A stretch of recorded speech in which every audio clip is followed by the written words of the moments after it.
person gives up because you're going to reach a point where they're going to want you off of them. And they're going to have to make a decision on what not to protect. Are they not going to protect their neck? Are they not going to protect their arm? You know, they have to do something. And that's what I'm waiting for. What I don't want to see you do is like if you roll in here, and let's say, it's a 5-minute round, and at the 4-minute mark, you get this mount. Do not hold the mount for 4 minutes. Like, go ahead and roll. Like, don't make somebody suffer in here in training for 4 minutes and then be like, I don't know why nobody wants to spar with me. It's like, dude, because you're a freaking jerk. Nobody wants to spar with you. So don't be a jerk to your training partners. So if you get the mount, and if you notice sometimes when I roll with you, I'll be in top mount. I realize, okay, you're not getting out. And I'll just roll over and let you be in my closed guard, so we actually get some training going on. In a tournament, the beauty of the mount is when I get mount, there is no stalling from the mount. I can get mount and stay there for the rest of the match. Where if I'm in top side control, I've got 20 seconds to advance my position or go for a submission, and I'm going to get a penalty.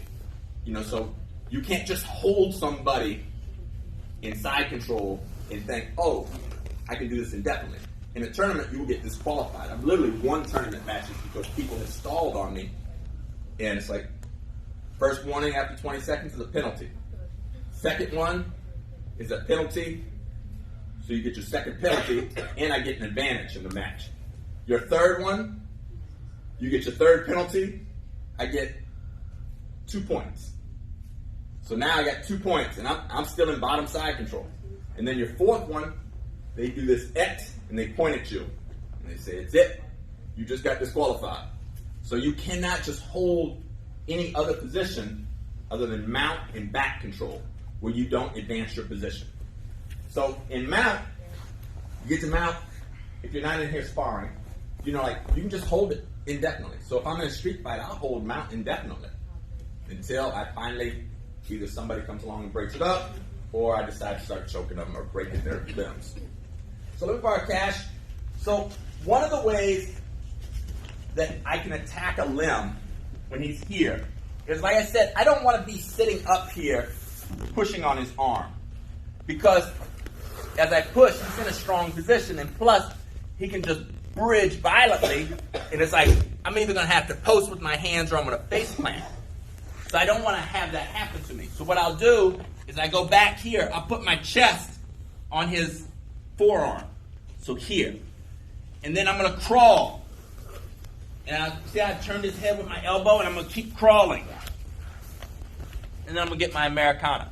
So I'm going to pry his arm away using my chest and my whole body in an army crawl. So if you ever did the army crawl exercise, you're like, when would I ever use this in life? Today is when you get to use your army crawl. So I put my chest on his forearm in his hand, and I start crawling. And it doesn't matter to me if it takes 5 seconds, 5 minutes. I just keep crawling. It's like, how long can you hold? Oh, you lost your grip. Now I got my Americana.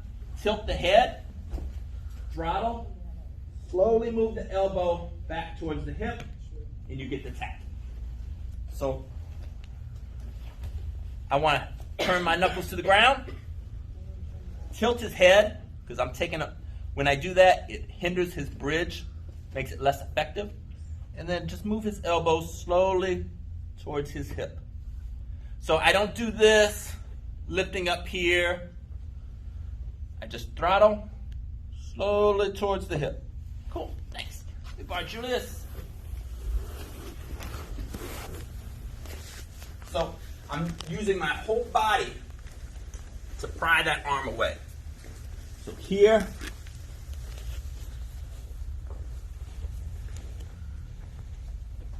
throttle, slowly move it back. Oh! Let's try that with each other.